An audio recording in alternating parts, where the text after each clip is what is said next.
loaded fracture and materials presentation. Fachler lecture, fracture and materials. Slide 1, fracture in materials. Good morning, everyone. Today we will delve into fracture in materials, an essential topic in material science and mechanical design. We will explore how and why materials break, from the atomic to the macroscopic scale. Slide 2, introduction to fracture. Fracture refers to the separation or fragmentation of a solid body into two or more parts due to the application of stress. It plays a pivotal role in failure analysis, mechanical design, and material selection. Understanding fracture behavior helps prevent catastrophic failures in engineering systems. Slide 3, types of fracture.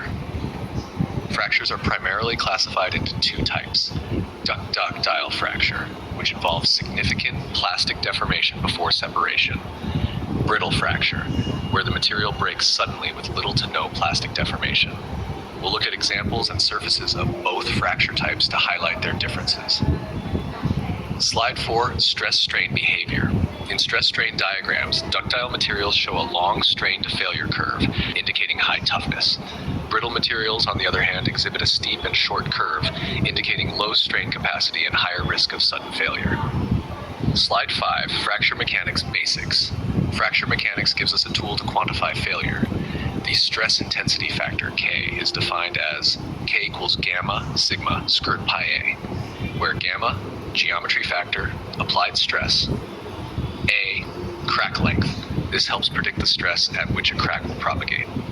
Slide 6 to 7, Griffith's theory.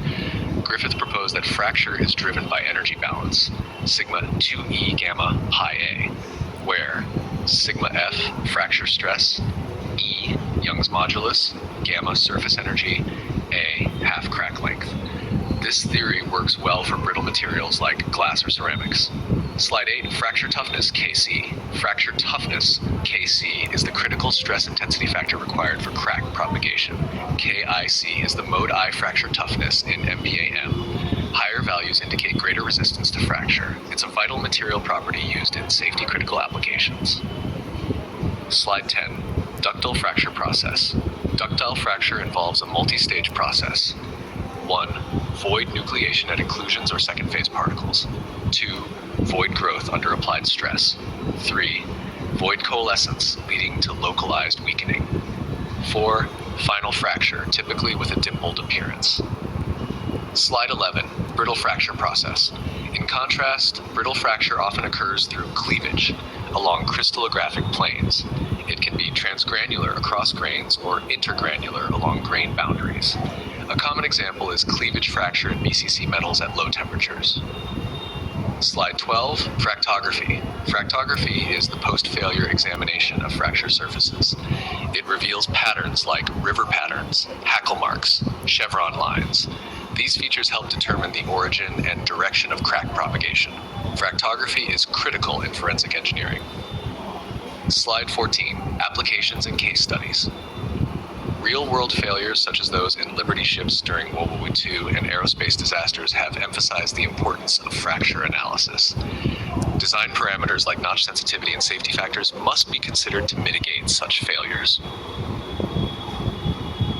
Summary. To wrap up, we differentiated ductile and brittle fractures, introduced key concepts like stress intensity and Griffith's theory, explored fracture toughness and fractography.